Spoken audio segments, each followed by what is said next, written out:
Hello, we're Andy, the Maniacal Cinephile, and today we're going through the Red Door. Time for Dalton to face his demons. Demons? Don't you mean his former babysitter?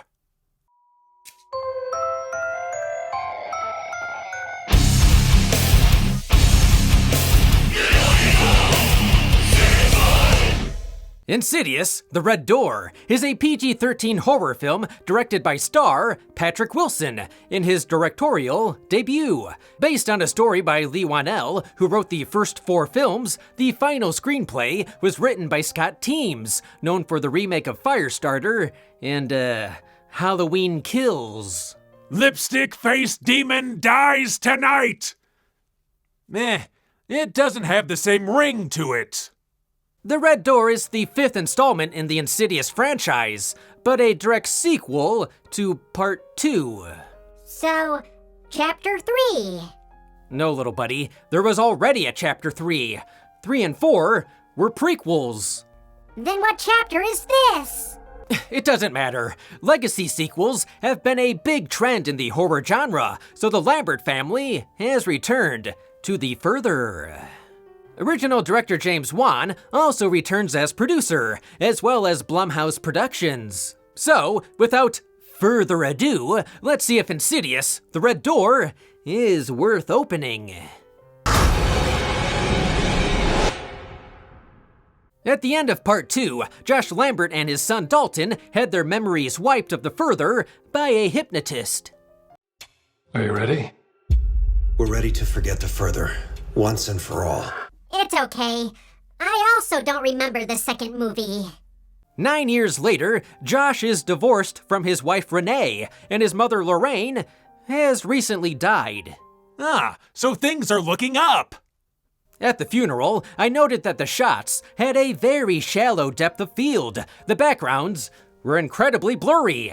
But this soon paid off. As Josh is texting Dalton, a blurry ghost slowly approaches Josh at the cemetery. And here I thought we needed glasses. This shot actually sums up the entire movie. In the foreground is a father desperately trying to reconnect with his son. Meanwhile, there's a lack of focus on the ghosts in the background. Josh attempts to heal things between them by driving Dalton to college, where the brooding teenager is majoring in art. Art? But that's a job for AI! While setting up his dorm room, Josh and Dalton get into a huge argument. Dalton still needs a nightlight. Shared trauma can sometimes bring people closer, but thanks to their foggy memories, the relationship has become strained. Like a boiling pot of macaroni. Apparently, counting down to 10 is all it takes to recover those memories. In his first art class, Dalton does a meditation exercise and draws the red door used to enter the further. And let's see what light can find. Someone really needs to install a ring camera. Hello? Demon? Demon, are you home? Meanwhile, Josh is haunted by a spirit that has ties to his family's secretive past. Unlike Lorraine, good thing my mother is an open book. You know what? I lick, but I don't suck. Oh, God, Mom, close that book and burn it! With the red door reopened, Dalton once again has visions of ghosts and begins astral projecting. If I saw a ghost, I would also project out my ass. Desperate to remember what happened to him in his youth, Dalton once again encounters the lipstick-faced demon that tormented him as a child. He should try a different shade, like pink periwinkle. I like Patrick Wilson. He's been a highlight of the Insidious and Conjuring films. In this sequel, Josh is trying to regain his memory, his family, and learn the truth about his own father. Turns out, he didn't go to the gas station for a pack of smokes. Unfortunately, that means Wilson is isolated and doesn't interact too much with the other characters. I'm not sure how much Wilson's directing duties factored into this, but you can tell he's very invested in the project. All Josh wants is for Dalton to draw his portrait. Which he does get. Forget a gallery, I wouldn't hang that on my fridge. It's not the house that's haunted. It's your son. Oh, thank God. They can list at full price. Dalton has gone from possessed kid to mopey art student. With Wilson taking a back seat, Ty Simpkins does his best to carry the film despite his character being a bummer. Due to some confusion, his roommate is a girl named Chris, who is actually the most likable character in the movie. They attend a frat party where the ghost of a dead student throws up in Dalton's mouth. It was gross in a dozen other horror movies. But now, I'm kinda into it. After entering the further again, Chris shows Dalton a YouTube video of Specs and Tucker, who get a brief cameo, and a video of Elise explaining how astral projection works. Elise, if you want to impress me, explain the YouTube algorithm. The further you travel, the riskier your journey will become. My wallet when I enter a store and see Halloween decorations. Shaye is a great actor and had to be included. Even though she died in part 2, in the prequels, she carried the franchise forward. Or is that backwards? Lastly is the lipstick-faced demon, aka the king of the jump scare. The lipstick-faced demon is a cool villain, but he's just kind of there in a few scenes. He's a bit wasted.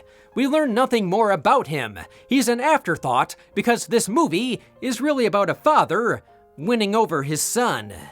Josh does realize he has another son, right? And where the hell is his daughter? If I learned anything, it's that Tiny Tim's #1 fan was a demon who torments children. That seems about right. Does Insidious, The Red Door, feel like the final chapter in the Lambert family's terrifying saga? Sorta. It solves one family secret, but their latest encounter with the red-faced demon doesn't feel that final. A post-credit scene also teases future installments. When a scary movie says it's the final chapter, it's not the final chapter. Patrick Wilson proves himself as a capable director. He's definitely learned the art of the jump scare working with James Wan.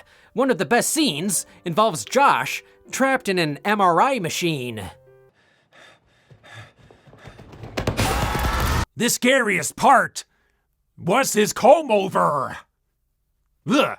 The film's haunting score is composed by Joseph Bashara, who also scored the first 4 films in the franchise. He also plays the villain in a number of James Wan projects. So he's the one making the violins cry. Patrick Wilson, the son of a voice teacher, has appeared in Phantom of the Opera and other musicals. His Elvis cover was a heartwarming moment in The Conjuring 2.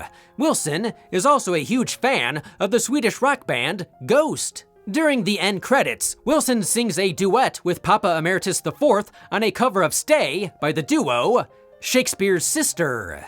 What? That's like a trio called the Lone Rangers. So, is The Red Door worth opening? Not quite.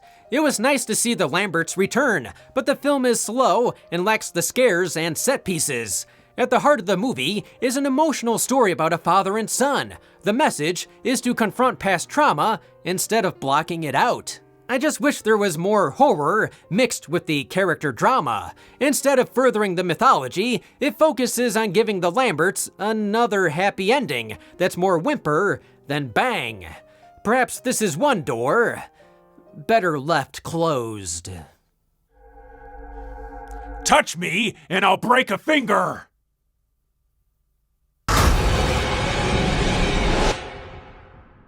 We've been Andy, the Maniacal Cinephile.